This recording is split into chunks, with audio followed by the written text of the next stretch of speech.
کہ آپ میرے بیانات کو پورا سنیں اور اس پر عمل کرنے کی بھی کوشش کریں، کیونکہ میں چاہتی ہوں کہ ہمارے ذریعے سے کوئی اگر دین کا کام چلے تو آپ بھی ہماری مدد کریں اس میں۔ ہماری ٹیم شب و روز محنت کرتی ہے اور آپ کے لیے ہر روز ایک بیان اپلوڈ کیا جاتا ہے اور آپ کی فرمائش پر کیا جاتا ہے، تو میں چاہتی ہوں کہ آپ لوگ مجھے اسی طرح سے سپورٹ کیا کریں تاکہ آگے بھی ہمارا یہ کام جاری رہے۔ احمدہ و نصلی علی رسولہ الکریم، اما بعد فاعوذ باللہ من الشیطان الرجیم، بسم اللہ الرحمن الرحیم۔ معزز سامعین و سامعات، آج میں آپ لوگوں سے 5 ایسے گناہوں کا ذکر کروں گی کہ جن کے کرنے کی وجہ سے انسان تباہ و برباد ہو جاتا ہے، اور ساتھ ہی ساتھ اللہ رب العزت سے یہ دعا بھی کروں گی کہ اللہ ہمیں ان گناہوں سے اور ہر طرح کے صغیرہ اور کبیرہ گناہوں سے محفوظ و مامون رکھے۔ حضرت مولا علی مرتضیٰ کرم اللہ وجہ الکریم کی بارگاہ میں ایک شخص آیا، کہنے لگا، حضرت وہ کون سے ایسے بدترین گناہ ہیں جو انسان کے رزق کو ختم کر دیتے ہیں، اور یہ گناہ دنیا میں بھی اور آخرت میں بھی انسان کو اس طرح سے ذلیل کرتے ہیں کہ انسان کا دنیا میں اور آخرت میں کوئی مددگار باقی نہیں رہتا۔ یہ سن کر کے سیدنا علی مرتضیٰ شیر خدا کرم اللہ وجہ الکریم نے فرمایا کہ اللہ کے رسول حضور دانہ غیوب حضرت محمد مصطفیٰ صلی اللہ تعالی علیہ وسلم نے فرمایا کہ 5 گناہ ایسے ہیں کہ جس کے کرنے والے پر دنیا اور آخرت میں وہ بندہ تباہ و برباد ہو جاتا ہے، جس کا کرنے والا، جس کے کرنے سے وہ بندہ کبھی بھی آباد نہیں ہو پاتا۔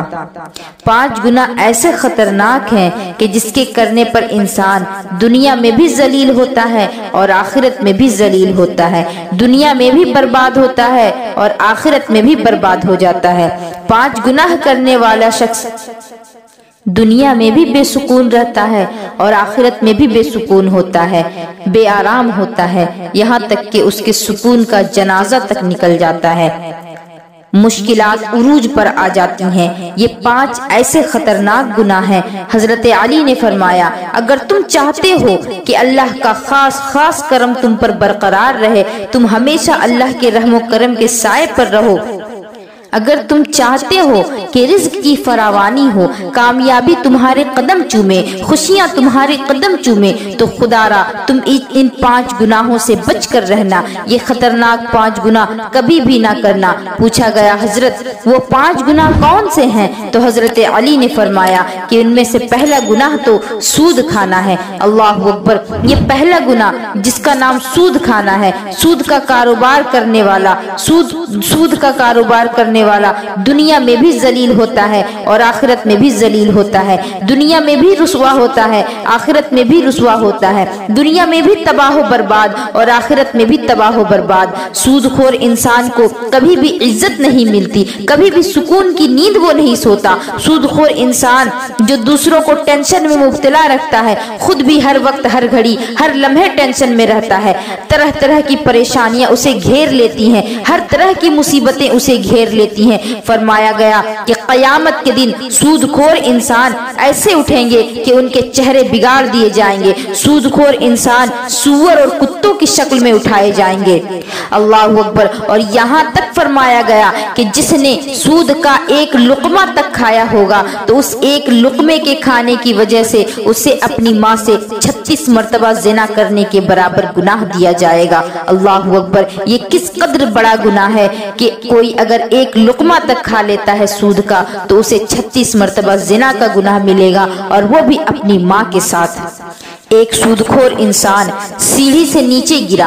گرا منہ کے بل، ابھی زمین پر گرا اور وہیں مر گیا۔ بیٹے نے کئی روز تک باپ کا غم منایا ایک رات بیٹے نے باپ کو خواب میں دیکھا، دیکھ کر کے پوچھا ابا جان تیرے ساتھ کیا معاملہ ہوا؟ سود خور ابا نے کہا کہ نہ پوچھ بیٹے، سیڑھی سے نیچے گرا، زمین پر جانے سے پہلے جہنم میں چلا گیا۔ اللہ اکبر، یہ ہے سود کا انجام۔ یہاں تک کہ سیدنا حضرت شیخ سعدی رحمت اللہ علیہ نے فرمایا کہ میں ایک نئے مکان کو خرید رہا تھا، مکان کی تلاش میں تھا، اتنے میں ایک سود خور میرے پاس آیا، مجھے کہنے لگا کہ یہ مکان خرید لو، یہ بہت عمدہ مکان ہے، اس میں کوئی عیب نہیں ہے، بہت اچھا مکان ہے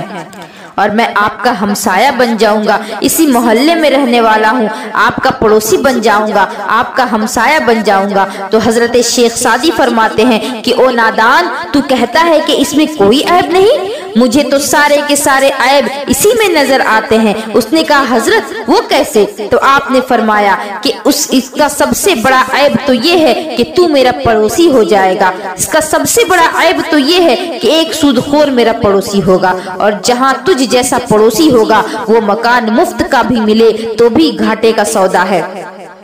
تو بھی مہنگا ہے۔ خدا را دنیا اور آخرت میں عزت چاہتے ہو، دنیا اور آخرت میں اگر مکان چاہتے ہو، اللہ رب العزت کے سامنے کھڑا ہونا چاہتے ہو تو پھر، اور اگر دنیا اور آخرت میں خوشحالی چاہتے ہو، اللہ کی طرف سے رزق کی فراوانی چاہتے ہو، اگر چاہتے ہو کہ کامیابی تمہارے قدم چومے، اگر چاہتے ہو کہ خوشحالی تمہارے قدم چومے، تو سود کبھی بھی نہ کھانا، سود کا کاروبار کبھی بھی نہ کرنا، کیونکہ سود خور کے بارے میں فرمایا گیا کہ قیامت کے دن وہ کتے اور سوروں کی شکل میں اٹھایا جائے گا، اور یہاں تک فرمایا گیا کہ قیامت کے دن جب سود خور اپنی قبروں سے نکلنا چاہیں گے تو وہ نکل نہ سکیں گے، انہیں ایسا محسوس ہوگا کہ جیسے ان پر آسیب کر دیا گیا ہے اور انہیں مصیبت میں گرفتار کر دیا گیا ہے، اور جب وہ قبروں سے نکلیں گے تو ان کے پیٹ بہت زیادہ بڑھے ہوئے ہوں گے، اس قدر بڑھے ہوئے ہوں گے کہ ان کا چلنا تک دشوار ہو جائے گا۔ یہ سب کا سب سود خوری کی وجہ سے ہوگا۔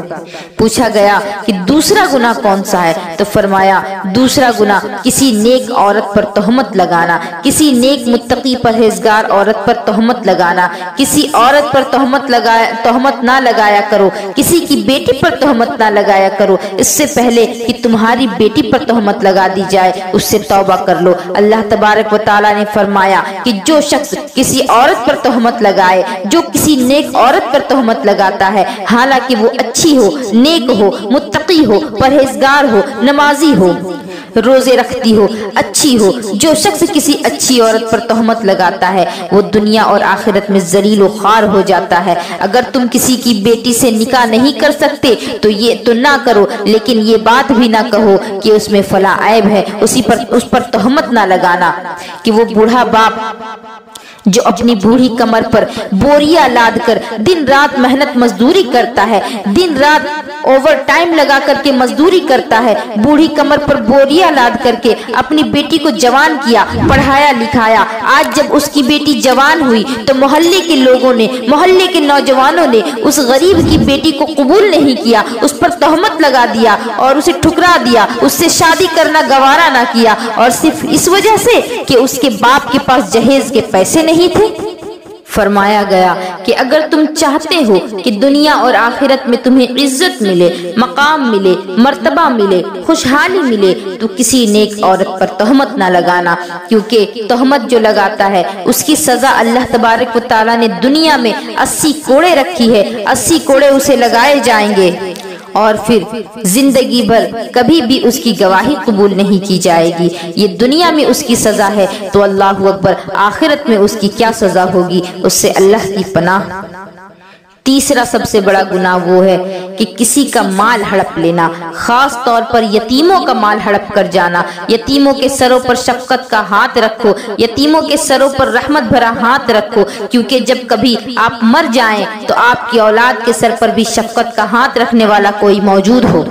اللہ تعالیٰ فرماتا ہے کہ جو لوگ یتیموں کا مال کھا جاتے ہیں تو وہ نہیں کھاتے ہیں مگر آگ، یعنی وہ اپنے پیٹ میں جہنم کے آگ کو بھر رہے ہیں۔ اور حدیث پاک میں فرمایا گیا کہ قیامت کے دن اعلان ہوگا کہ مفلس کون ہے، دنیا میں تو مفلس اس کو کہا جاتا ہے جس کے پاس گھر نہیں، جس کے پاس پہننے کو کپڑے نہیں، جس کے پاس کھانے کو کھانا نہیں، لیکن قیامت کے دن جو مفلس ہوگا وہ ان سب چیزوں سے الگ ہوگا۔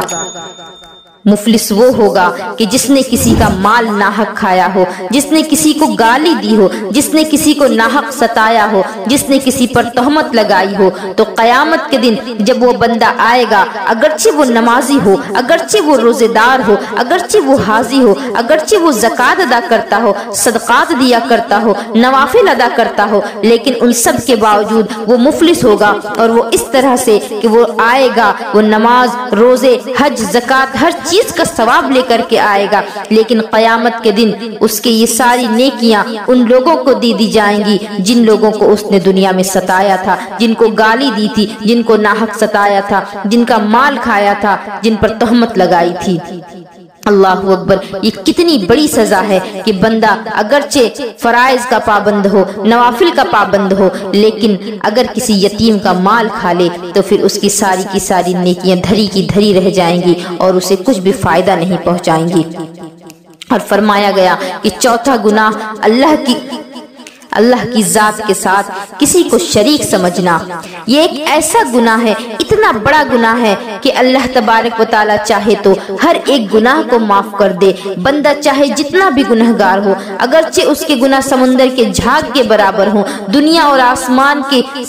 آسمان میں اللہ تبارک و تعالی نے جتنی چیزیں پیدا کی ان سب کے برابر ہوں، پھر بھی اللہ تبارک و تعالی بندے کے گناہوں کو معاف کر دے گا۔ لیکن ایک شخص ایسا ہے، کچھ لوگ ایسے ہیں کہ جن کے گناہ کو اللہ معاف نہیں کرے گا، اور یہ وہ لوگ ہیں جنہوں نے اللہ کے ساتھ کسی کو شریک ٹھہرایا، کیونکہ یہ ایک ایسا گناہ ہے، یہ اتنا بڑا گناہ ہے کہ جس کی سزا، جس کی اللہ تبارک و تعالی معافی نہیں دے گا۔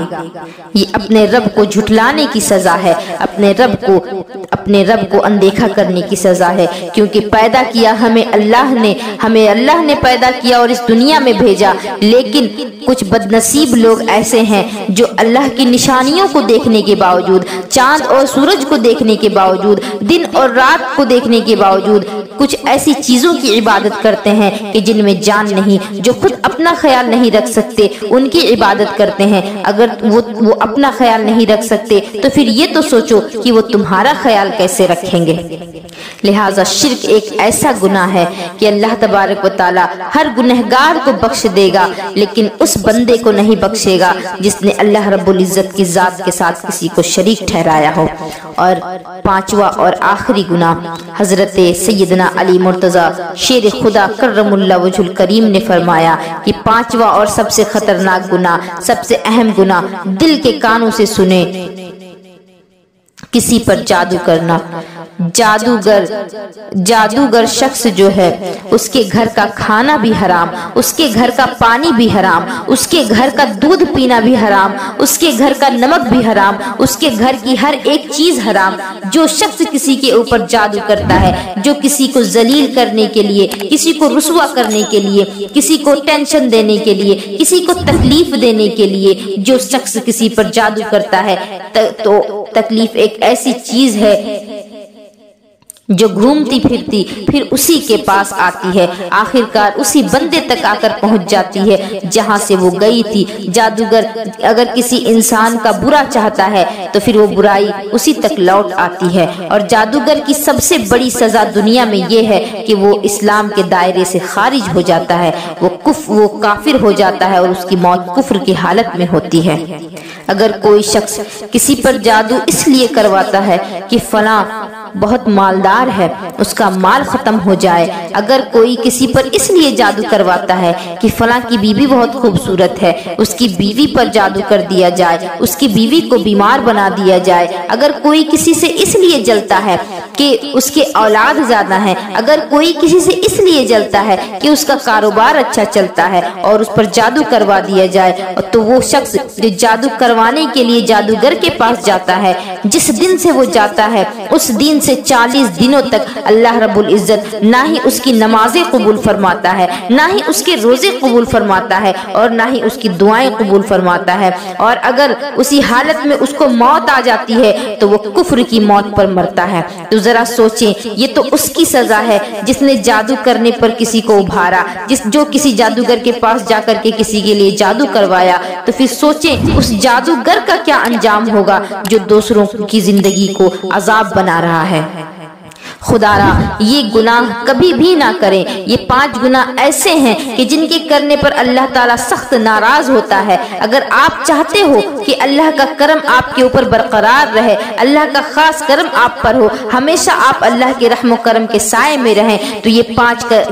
5 گناہ کبھی بھی نہ کرنا۔ ان گناہوں سے پرہیز کرنا، بچتے رہنا۔ انشاءاللہ العزیز تمہیں اللہ تبارک و تعالیٰ دنیا میں بھی عزت عطا فرمائے گا، مقام عطا فرمائے گا، اور آخرت میں بھی اللہ تمہیں عزت سے سرفراز کرے گا۔ دنیا میں بھی تم کامیاب ہو جاؤ گے اور آخرت میں بھی کامیاب رہو گے۔ رزق میں فراوانی ہوگی، خوشحالی ہوگی، کامیابی تمہارے قدم چومے گی اور تمہاری آخرت بھی سنور جائے گی۔ اللہ رب العزت سے یہ دعا ہے کہ اللہ تعالی ہمیں صراط مستقیم پر چلنے کی توفیق عطا فرمائے، اور اللہ رب العزت ہمیں سچ بولنے، سچ سننے اور سچ پر عمل کرنے کی توفیق عطا فرمائے۔ وما علینا الا البلاغ۔ السلام علیکم ورحمۃ اللہ وبرکاتہ۔